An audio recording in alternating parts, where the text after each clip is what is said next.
Hey guys, out to these Pelzer here, the voice coach. Super excited. Hope you like the little intro. We're working on some things, trying to get some things in order. I just remembered that of course, I can't see your messages if you are over on LinkedIn. So let me go ahead over there and make sure that I log in. But I can see your stuff if you are on YouTube. So by all means, make sure that you come in. Let me know that you are here so I can engage with you. That being said, those of you who are just now coming to the channel, thank you so much for joining me. Thank you so much for coming and inviting and sharing. I appreciate it. You guys know that I am Altvise Pelzer. I come to you to talk about the behind the scenes of what it is to be the speaker or the author, all of those things, right? But not only that, I bring you some insight and some information. My number one goal is always to empower and educate every single person that I come in contact with. And with that being said, guys, today is no different. So with you being a speaker, or those of you who are interested in being a speaker, a lot of times we have, we're trying to find this camaraderie. We're trying to find some type of support. We want to find a community. That's what it is, right? And so one of the biggest debates when it comes to coming into the speaking industry is, should I join a speakers bureau? Now I'm going to talk about highlight three in this particular broadcast, but there are plenty of speakers bureaus out there. There are plenty of opportunities out there for you to connect with different ones. It's all dependent upon what it is that you are looking for and the support that you need. Not just the support you need, though, but also what it is that you're willing to give. And a lot of people miss that part. So, hey, Bianca, I see you coming in. How are you, sis? And so you got to have that understanding. So, speaker bureaus. One of the things that happens in the speaking industry is you always have old school versus new school. So you always have people that go back and forth with what traditionally was the way for you to be able to find speaking opportunities, the traditional way for you to be able to connect with other speakers, network with other speakers. But when you have new school methods like we have right now, social media, we have the opportunity for us to go and connect with people virtually and do things virtually that some of the speaker bureaus don't necessarily go and want to be a part of.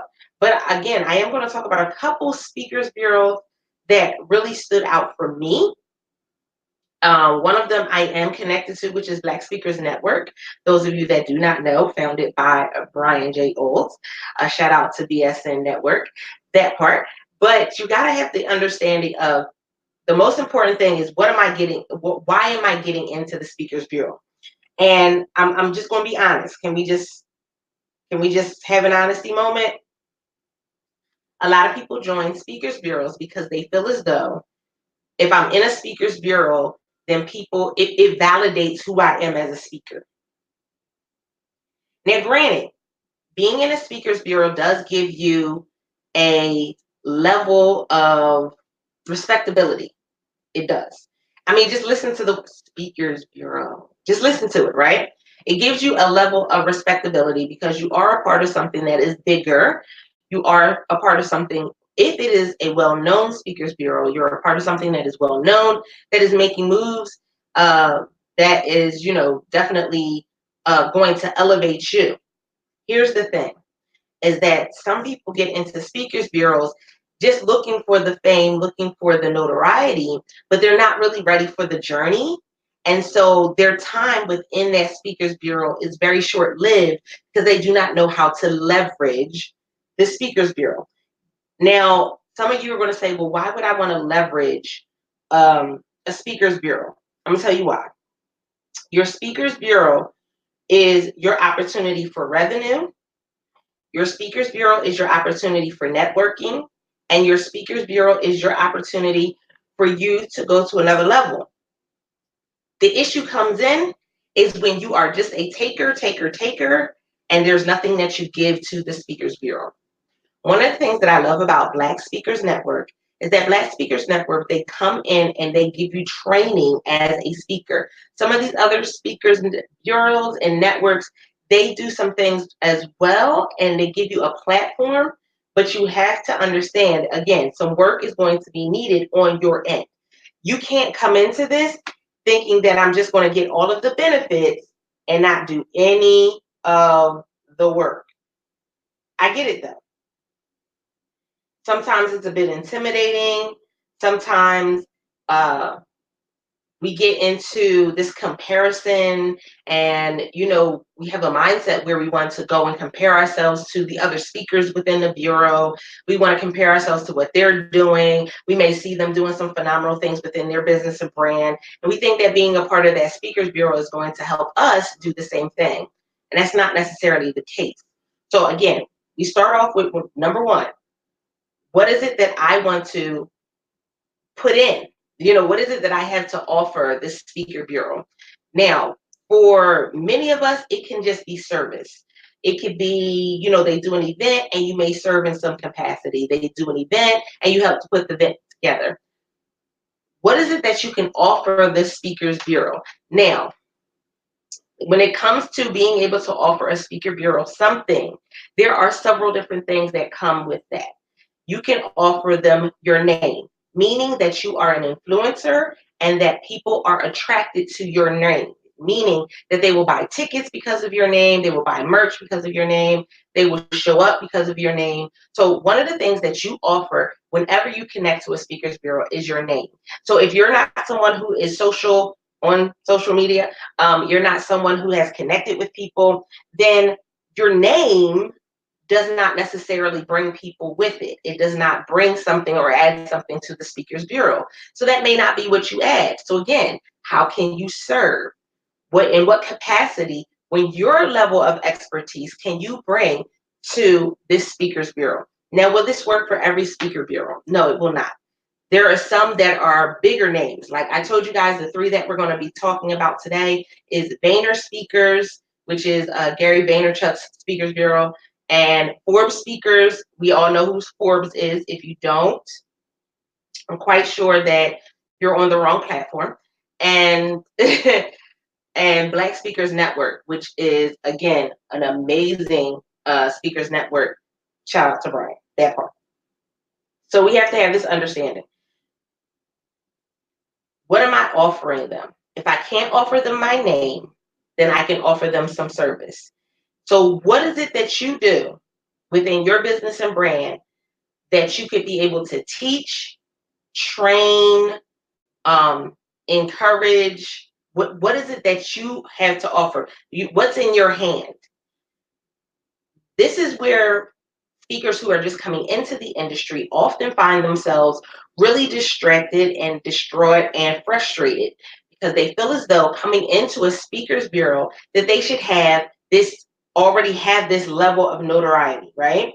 They think that they should already have this level of being known and that people should already, be attracted to them, and, that they should have all of these things that they should be able to put in.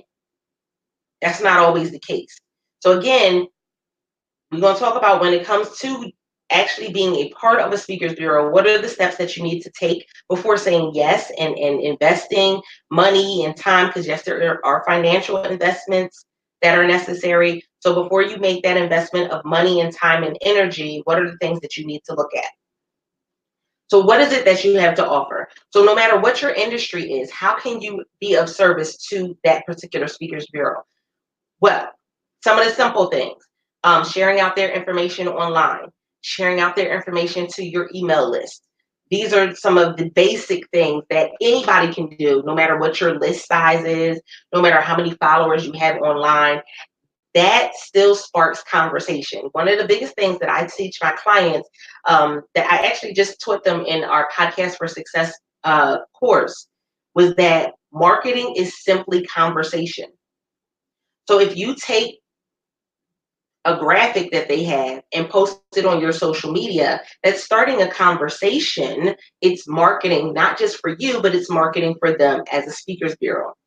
I've seen so many people go in and be a part of something and they never pour into that opportunity. They only go in and want to take from it, and they're not really ready to put in the investment to actually see the biggest benefit. Because I'm going to tell you something, and some of you may get this and some of you may not.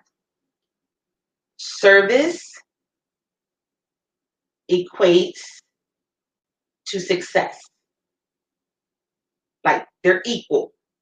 Your serving will impact your level of success. And some of you are going to say, well, no, that's not true because people with all this money, they don't serve. They do serve. You may not see them serving, but it's your service that leads to your success. And so you always have to have that in the back of your mind. So if you have that in the back of your mind, that's where servant leadership comes in. That's where having a heart of service, leading with service. Many people, because we have become so selfish, they do not lead with service. They lead with what's in it for me. And that's understandable. Because again, a lot of times with these speakers bureaus, there is a percentage of your fee that's going to the speakers bureau, or there's an upfront cost that's going to the speakers bureau. So you have to understand that there is a financial, you know, piece of it that, you are going to be paying them in some way, shape, or form. But I still need to understand that I'm going to take the greatest advantage and serve in whatever capacity I can. If you can't, again, if your social media is not up to par, that's understandable. Everybody does not have 100,000 followers. We get it. But what do you have? And when you determine what it is that you do have that you can offer, be vocal about what it is that you can do and how you can serve. One of the things that I often see speakers coming into the industry are very quiet. And I did it. I understand. I was the same way. As an introvert, I was exactly the same way. When coming into an industry, we're quiet. We don't really want to tell people what we do because we're kind of scared. We're kind of intimidated in that industry, not knowing if somebody's going to talk down to us, if they're going to talk about us, if they're going to accept us for us being in that industry. And it's nerve-wracking when you first come in. But I want to encourage you that no matter what level you are on, when you come in, offer to serve. You stand out. Again, your service leads to your success. That's going to be in every area of your life. If you take nothing else away from this broadcast today, your service equals your success. So how are you serving them? How can you serve them? Know that ahead of time and be vocal about it when you come into the industry. Listen, I have had 6 and 7 and 8-figure earners on my podcast. The reason why is because it's a service. I serve them by having them come on and market it. They serve me by marketing it. It's a part of the thing. But one of the biggest things that they often talk about, and it doesn't matter what level of entrepreneur they are, business owner they are, CEO, founder, they have all talked about how it all started with service. Some of the biggest creative ideas in their businesses came from them serving first. And you never know where or when that idea is going to come. So your service, again, leads to your success. I need y'all to make sure that y'all understand that through and through. If you understand nothing else, service equals success. So be vocal about what it is that you have to offer that particular industry. If you are not vocal about what it is you have to offer, then what ends up happening is that you are a pot that is sitting and rusting. You're a pot that's sitting in a kitchen, that's sitting under a cabinet, it's not being used, it's rusting, simply because nobody knows that it's there. And I know, again, we're nervous when we first come in and we're scared because we know that the squeaky the squeaky, nail is the one that, receives all the tension and yeah, that part. Or what is it? It's the squeaky oil. No, the squeaky nail gets the oil. It's not a nail, is it? Don't judge my lifestyle. I know nothing about cars and mechanics and obviously doing anything in the home. But it's the squeaky wheel that gets the oil. That's what it is. The squeaky wheel that gets the oil. It is the nail that's standing out that gets hammered. And oftentimes we feel like, oh, but they're picking on us. Oh, they're trying to they're always asking us questions. They're always, well, that's a good thing. There's a reason why they're asking you questions. For one, they want to see what it is that you know, and for two, they want to be able to serve you as much as you're able to serve them. That is one of the greatest things about being in a speakers bureau or being in a community where you're around like-minded people. That's one of the biggest things. Is a speakers bureau is a community. Why do you think people join fraternities and sororities? Why do you think people join different clubs and support? Listen, it's for support. That's the reality of this. Most of the people who you join in, if no matter when you're joining in and what level you are, there's always going to be someone who's in that speakers bureau or in that community who has been doing this longer than you, or who has at the level that you're trying to achieve. So if they're at the level you're attempting to achieve, why not go and ask some questions? Why not go and see how you can serve them so that way you can learn? That's number two, is that you should always be learning. You want to make sure that you're joining a speakers bureau, again, not just so that way you can have the camaraderie of saying that I'm a part of this speakers bureau. That's great, but can I just, okay, this is going to hurt. And I'm not doing it to be mean, but I really need to say this to you guys. One of the things, and I know it's going to hurt.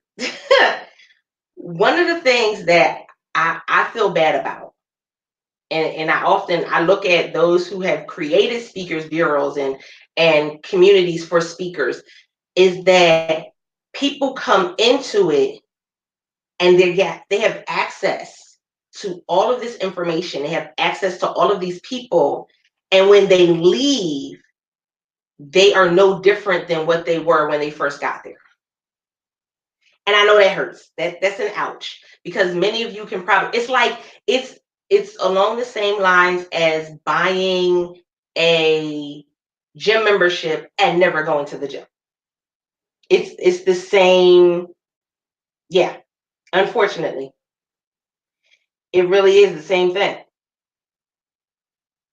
It's just as if you were going into a gym, you buy a membership, and then you do absolutely nothing with it. But you have the keychain on your keys. You have the badge on your website. You're wearing a pen when you go to different events. But you do yourself and that speakers bureau a disservice, because there's no fruit. There's no growth. So I can sign up with, Forbes speakers, and that's great. But if I sign up with Forbes speakers and this time next year or this time 2 years from now, you don't see any growth, you don't see any fruit, then I just signed up for the name. And I'm going to be honest. Do you all remember when Huffington Post had the coaches of Huffington? That sounds like a Harry Potter reference, but it sounded like a Harry Potter reference, the coaches of Huffington. But remember when everybody signed up to be a coach for Huffington, and they were certified Huffington Post coach or whatever it was. Was it Forbes coach? It might have been a Forbes coach. Everybody went and signed up for it and had it on there.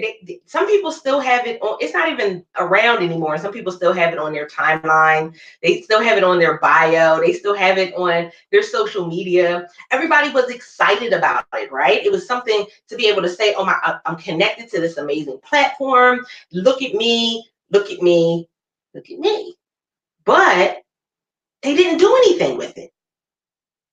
And so you saw all of these people becoming it was either, I think it was Forbes, all these people becoming Forbes coaches and Forbes certified this, and I don't even think it was certified. I think it was a title. You had to apply for it, I think.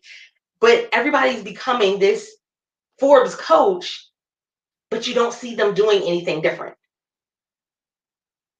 And that's like a smack in the face. Even when I see people come into World Voice League, I'm like, you should learn something. You should grasp a hold of something. Even if you take action on one thing that you learned within that community, then there should be some type of change.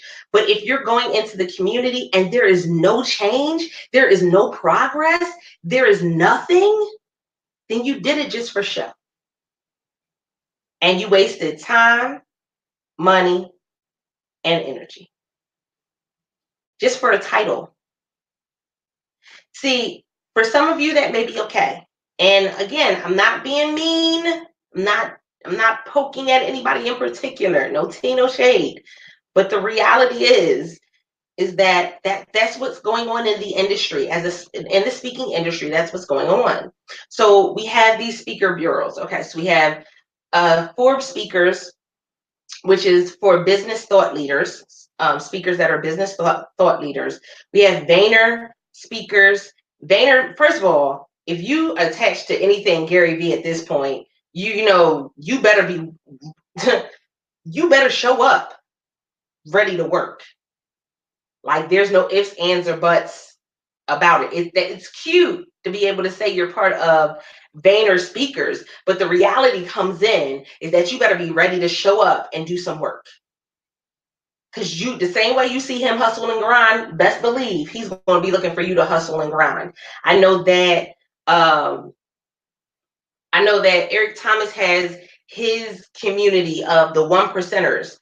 Uh, you got to be willing to show up and hustle and grind. Like this is not, you're not showing up just to be able to say you're a part of this community. No, they want to see you make a difference. They want to see you make some changes. They want to see you actually achieve some things. And that's good on our part, right? Who wants to join an organization where they don't really care if you grow, they just care if they grow? Somebody will catch that on their way home next week. You'll catch it on the way home from work next week. We will join an organization that cares about their growth, but not our growth. I'll get off that soapbox. I won't even get on that soapbox. I won't even get on that soapbox right there. So take the time and the understanding that when I go and say yes to this opportunity and when I step into it, then I'm stepping into it with a purpose and a passion. I have to step into it with the heart of service, that there should be something that I can offer. And if I can't offer anything, then I got to be really careful about saying yes to the opportunity. Because again, I want to make sure that this is beneficial for both. You want to make sure that it's beneficial for you, but you also want to make sure that it's beneficial for them. It'll be beneficial for them because they gonna get a check, depending on which speaker bureau you're a part of. They're gonna get a check regardless. They're gonna get a percentage of the check, or they're gonna get a check. They get in the bag, a part of the bag. But again, if we're deciding that this is going to be long term, see, this is what the thing. When I come live, you guys know and understand. I'm not talking to the person that this is their hobby. No, that's cute. I'm talking to the individual that this is more than a hobby. This is your career. This is what you want to do as a business. This is, you want to go and speak on stages and be able to pay your bills with it. You want to be able to go and talk to people all over the world and not have to pay your own tickets and not have to pay for your own hotel. This is, you want to actually do this as a business, not a hobby. For those of you that are looking for this to just be a hobby, by all means, granted, go ahead. It can be a hobby. It'll be an expensive one, but it can be a hobby. You have to take ownership of it. That's one of the most important things, is that you have to take ownership of it. And it's not until you take ownership of it that it becomes real to you, real enough that I'm not just going to look at it and say, no, I don't have time to do this. I don't have time to share out a flyer. I don't have time to share out information. Do you know how many times I go and share out, if I'm a part of an organization? And this is interesting because I'm an introvert, so I'm not always the loudest one in the room. I'm not always the one at the front of the room, but I am someone, and I love to have intricate and intimate conversations. And so as an introvert, that is one of the things that comes with being the introvert, is that I love smaller conversations with people as opposed to bigger ones. Does that mean that I don't speak on stages in front of 100 people? Of course, I still speak on stages in front of 100 people. I had to learn how to do that. I had to go through a process of training in order for me to be able to do that. But I know that when I'm in those intimate conversations, I'm telling people about the organizations that I'm a part of. I tell them about the things that those organizations are doing. Why? Because it's very significant for us to understand that it's bigger than us. Say that to yourself. Put it in the chat, write it on a note. Matter of fact, that's your homework for today. Yeah, you got homework today. Get an index card, get a sticky note, and write on there, it's bigger than me. It's bigger than me. The speaking opportunities, the moments that I get to shine, and the moments that I get to serve, the all of it's bigger than me. And again, this is when I'm deciding that this is going to be a lifelong journey. This is going to be a lifelong dream. I even look back and I think about what Dr. Maya Angelou was able to do as a speaker and the things that she was able to accomplish. Dr. Maya Angelou was doing 80 events a year when we didn't have Uber and Lyft. She was doing 80 events a year when we didn't have cell phones. 80 events a year? There's a hustle and a grind that has to come with this. This is not for the faint of heart if you're looking to make this a business. It's not. You can't show up one day and expect to be paid for 40,000. No, it doesn't work that way. You have to learn how to leverage the opportunities and the organizations that you are a part of. So yes, you should have it shouting from the mountaintops that you're a part of whatever speaker bureau you're a part of, whatever organization that you're a part of, whatever connection and community you're a part of. And even if you're doing it and you haven't really stepped up to the plate yet and you're just a volunteer, guess what? Volunteer as if you're the best volunteer there is. As if there is no other volunteer that will out volunteer you. Show up in that capacity every time you show up.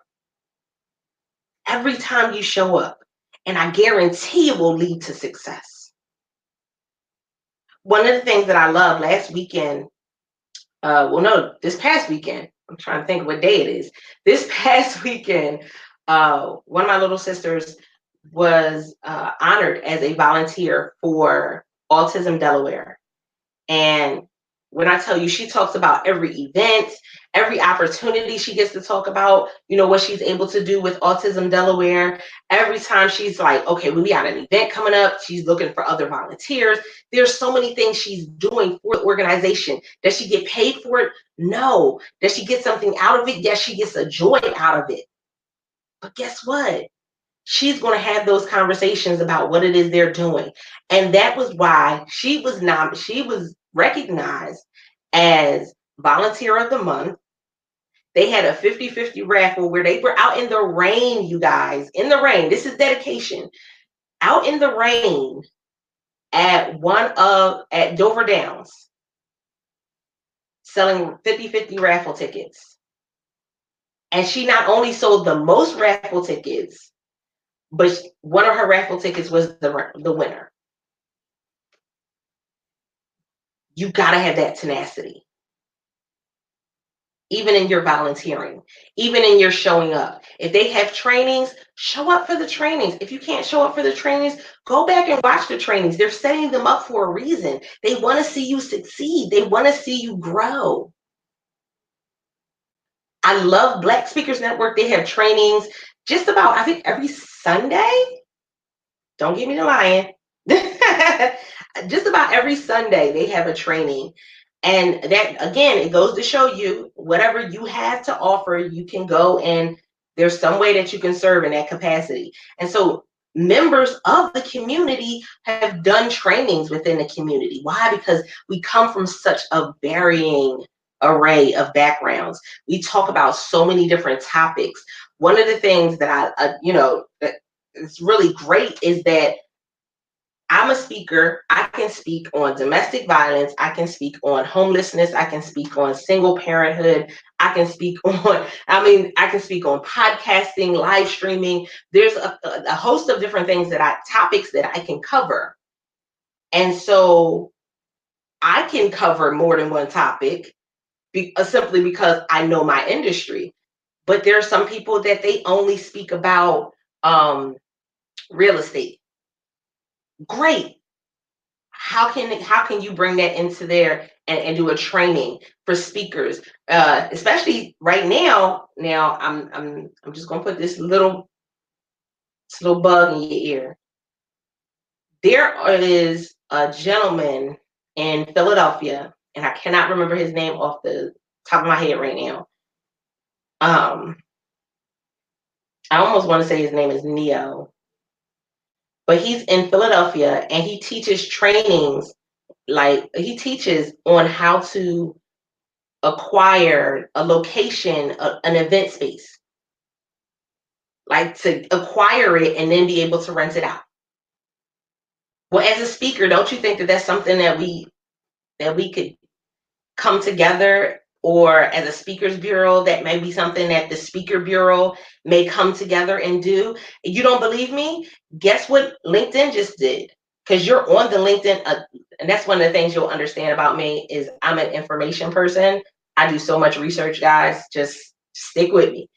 One of the things that LinkedIn just did, they just acknowledged it and talked about it, is LinkedIn now has a space for you to be able to come together for networking events, live networking events.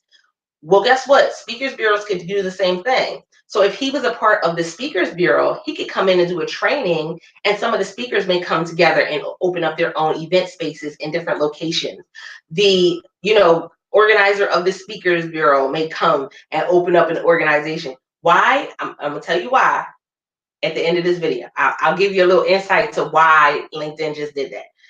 So you have to have that understanding. It doesn't matter what industry you're in. It doesn't matter what you talk about. There's something that you can do, and we're in capacity where you can serve. They may be doing a live event. Okay, offer to bring water. Offer to bring napkins. There's any number of things that you can do. You just have to be willing to put in the work. So do you guys have that understanding? I want to make sure. I know you guys are like taking notes. I know you guys are like taking notes and like writing things down. Like, I never even thought of that. Yeah, I know. It's my brain, y'all. Kind of doesn't go off, and all types of stuff kind of goes in there. But I love it. It's fun for me. I absolutely love it. But you have to have that understanding. So you may be a coach in a different area. I know we have one young lady who's in the speakers bureau, and she does pitch. She teaches you how to do a pitch. And when I tell you, Quinn is on point. She's done Shark Tank, and she's done other things. Yeah, she's on point. Okay, she plays no games. All right. I actually am looking forward to having her as a guest on the podcast very soon, because she plays no games. But again, everybody brings something different. Now, I want to make sure I'm good on time because I don't want to keep you guys too long. Okay. So I told you guys at the end of this video, I would share why LinkedIn just did that whole opening up an event space, or a networking space, co-working space, whatever you would like to call it. And here is why. So thank you for all of those. First of all, thanks for everybody that has shared it out, because I appreciate you guys for sharing. And thank you for those who have commented as well. I appreciate you guys. So we are in a time where we are about to go back into doing live meetups and doing live events and coming offline. And many people are like, no, live stream is it, and social media is everything, and no, we're going to be on social media forever. That's cute. So let me share something. What you see in the industry, and this is no matter what industry you're in, is there's always going to be peak ebbs and flows, right? There's going to be peaks, there's going to be valleys, all the time. what we're seeing right now is a peak in social media. And the peak has come with the inclusion of live stream and bots, live stream, bots, messenger, and AI. So all of these things have really made it really great for us to be able to connect with people online. And we have global platforms where we can literally connect with people all over the world. That's great. But the reality comes in is that we still have a disconnect even when we're connecting online. And so I can connect with you online, but there's still going to be a deeper connection when we sit down and have coffee. There's still going to be a deeper connection when I'm standing in front of you and doing a training. When I've flown to your city and you get to see that I actually, one of the biggest jokes we talk about on live stream is that we don't have no legs. You never know if somebody has, like, you never know what they have on. You never know if they have on anything, pajama top. You don't know what's going on down below, right? Simply because of the platform. I can be business casual up top and be a onesie down the bottom. And I can have a onesie on. But there's always going to be that need for personal touch and interaction. And so LinkedIn being the number one or the top platform for the business industry, for business. So something I tell people is if you're a small business owner, this is a playground for you. It has elevated and changed. And they still want to keep that component underneath the umbrella of LinkedIn, right? Because if I go and I have a space connected to LinkedIn, it's still under the umbrella of LinkedIn. When you go live and talk about it, when you do pictures and show social proof, it's still the umbrella of LinkedIn. It gives LinkedIn a leg up that right now the only other platform that has done it like that has been Facebook. Many of you know that Facebook will have influencers come to their headquarters and do special trainings, or they'll do, they want to do a sit down meeting with them and find out different things. They'll do it for Facebook. I think Google may have had some things that they did as well. They do more things with tech and having people with tech come out. But you see people taking pictures in front of what? Facebook sign, a Google sign. Well, imagine now being able to go and take a picture in front of what? A LinkedIn sign, and being able to say, I'm at the LinkedIn headquarters and we're doing our networking event. It speaks volumes, right? It takes it well beyond just saying, oh my goodness, we made a connection on LinkedIn. Well, take that LinkedIn connection and taking it offline is what they're doing. Which again, they're not the only platform that does it. That's why a lot of platforms, listen, Facebook just did Facebook dating. Again, it's the same concept. You're meeting people online, but we're taking the conversation and relationship offline. It's the same concept.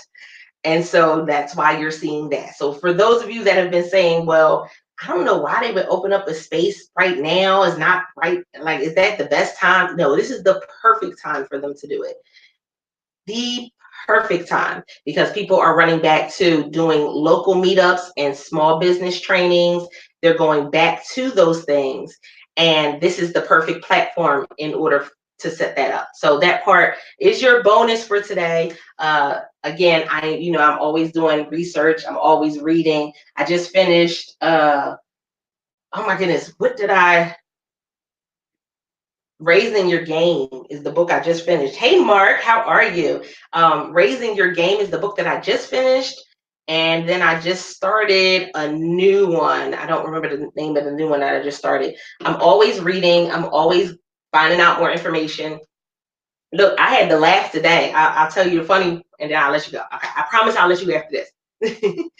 I had to laugh today because today I saw a article come up where Jeff Bezos went to a high school in DC.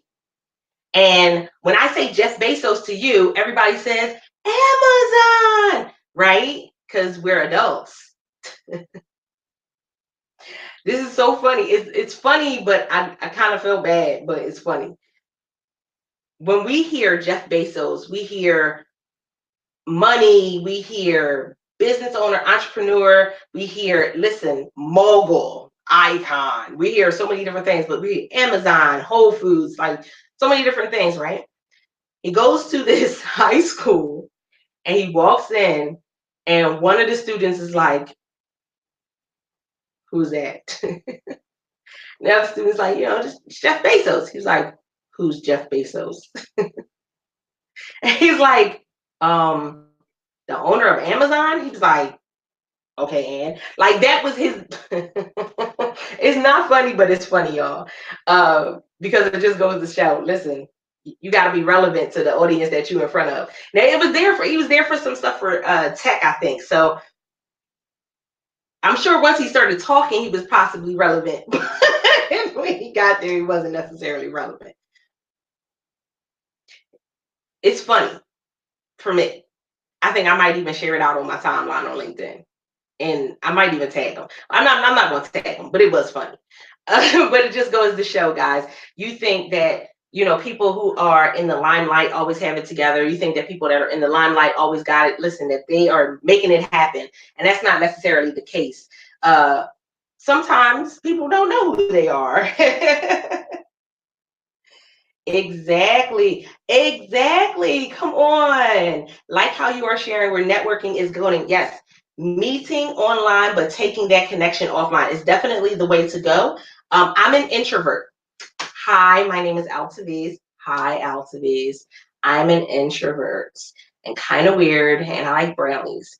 So, for me, even when I do my own networking event, I do something called the Love My Voice Tour. We're actually going to be in Iowa on November 23rd, the week before Thanksgiving. I'm just pray my strength. The week before Thanksgiving, we will be in Iowa, and I do small networking events. So I meet up in small areas. I meet up in boutiques. I meet up with small business owners in 15 to 25 people at a time. The reason is I love that small feel because I'm an introvert.